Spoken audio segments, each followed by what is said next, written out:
rárá kẹ́kìjú kálẹ̀jú kó sóhun tọ́lọ́hún ò lè ṣe o. Tàbàràkọ́lọ́hún ọba tí ń jẹ́ èmi ni. Tàbàràkọ́lọ́hún ọba tí ń jẹ́ èmi ni. Mo lálàbíwé nínú gbogbo ẹ̀ka tó dá ọba jùlọ ọ̀tá. Kọ́rọ̀ kọ́ lè dá òun tó lè ṣe. Wọ́n ti kóra wọn jọ láti ṣe yẹ̀yẹ́ wa. Ọlọ́run dojú tọ́ta wa.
Nigeria and Zambia to collaborate on greater interest of their people and economies.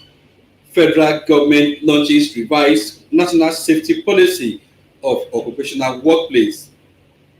Ogun State Police Command arrests abductors of 2 Olabisi Odobanjo University students. Updates from the world of sports. Good evening and welcome to NTA Now 12 News at 7. I am Yemi Dalemo with the news. President Muhammadu Buhari says Nigeria is committed to deepening and expanding collaboration with Zambia in the greater interest of their people and economies. The president stated this while receiving a special envoy of his Zambia counterpart, Edgar Chagwa Lungu. He said Nigeria and Zambia stand to benefit from each other if further areas of collaboration are in critical economic sectors. The president explained that doing so will also impact positively on the African continent. The special envoy, Joseph Malanji, who is the Zambia's Minister of Foreign Affairs, thanked Nigeria for a big brother role in ECOWAS and the African continent. He said whenever the strong strengthens the weak, equity has been exemplified. The envoy told President Buhari that the Zambian leader is desirous of a stronger bilateral relations with Nigeria as well as greater impetus for the Joint Commission of Cooperation between the two countries. The National Assembly is canvassing for votes for the position of the Vice President of Pan-African Parliament taking place in South Africa next month. One of Nigeria's members of the Pan-African Parliament, Senator Bala Ibn Nala, tabled Nigeria's position when the Nigerian caucus received the current second vice president and one of the presidential candidates, Achata Haidara Size, who came to seek for Nigeria's support in the forthcoming election. The Malian delegation says Nigeria's role in the continental parliament is strategic for it to be able to compete with other regional parliaments globally. In the history of the Pan-African Parliament, only one Nigeria has served as president. The federal government has launched the revised national policy of occupational safety and health in workplaces in commemoration of the 2021 World Day for Safety and Health at Work. Minister of State, Labour and Employment, Festus Keyamo, said this is considered important, particularly as COVID-19 pandemic exposes the workplace to the risk of transmitting the virus. Emmanuel Ayimiro reports.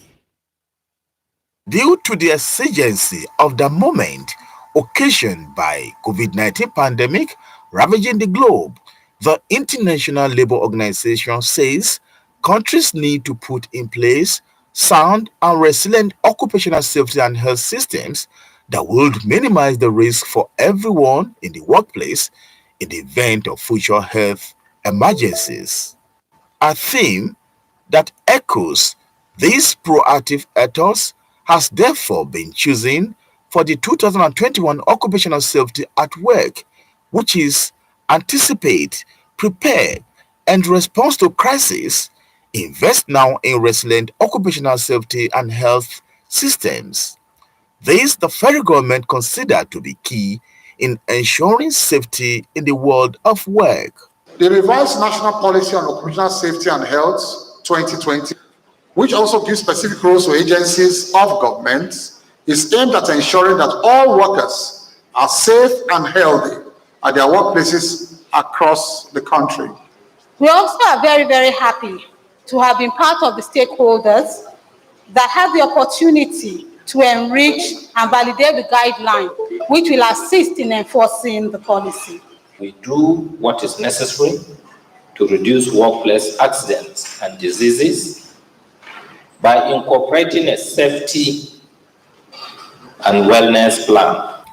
With the revised national policy in place, the task is for organizations to adhere strictly to safety guidelines, which before now has been a challenge for most employers. Emmanuel Ayemiro, NTA News. The federal government will switch off analog television broadcasts across the country by the end of 2022. Minister of Information and Culture, Lai Mohammed, stated this after the launch of the digital switchover in Lagos. Adiola Kwame Akere reports.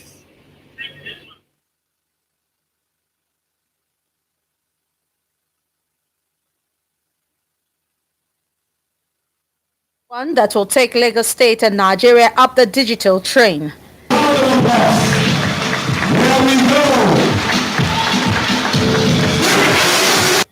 Lagos State is heralding the second phase of the digital switchover. And as the home of media and the business hub of Nigeria, transiting from analog to digital will go a long way in upholding digital technology nationwide.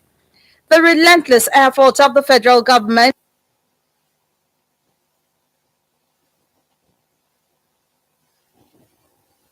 was commended in ensuring that the nation's broadcast industry is at par with her global contemporaries.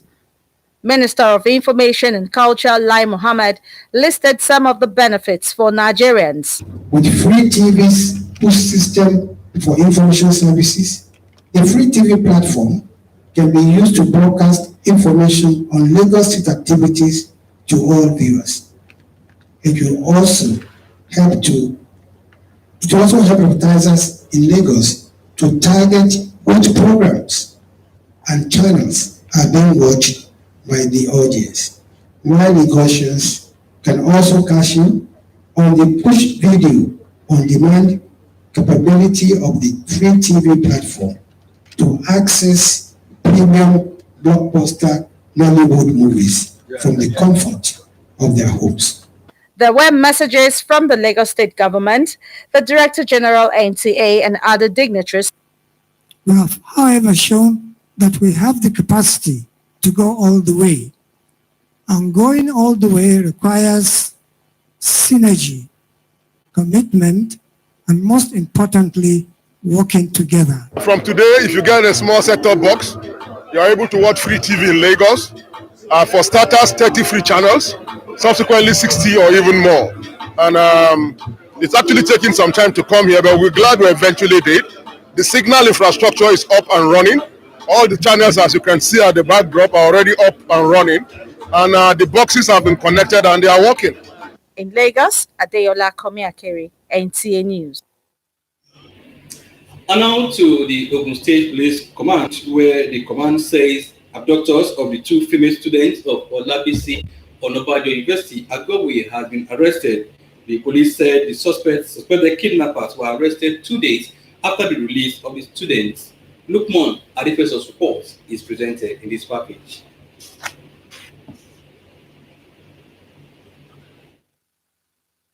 Parading the suspected kidnappers Babuga Abubakar, Umaru Usman, Mohammed Bello, Haruna Son, among others, Ogun State Commissioner of Police Edward Ajogun says the suspects belong to 3 different kidnap gangs operating within Ayetoru Imekwafon, Igbora, Lagos Ibadan Expressway, and Ijebu axis. The suspects confessed that they were the ones who kidnapped 2 female students of Olabisi Odubajo University, a female doctor and a nurse, along Abeokuta Imeko Road. They also confessed to killing of one Mrs. Yemi Ojelapo when they realized that the deceased had recognized them. The police also paraded 2 suspected armed robbers, Ogunaike Phillips and Isaiah Onifade, for robbing operators of POS using dangerous weapons to intimidate and harm their victims. So when I got there, so I just marshaled the woman and carried the money. Confirming the dismissal of 3 police officers for allegedly extorting money to the tune of 153,000 naira from a student in Ogun State, the CP said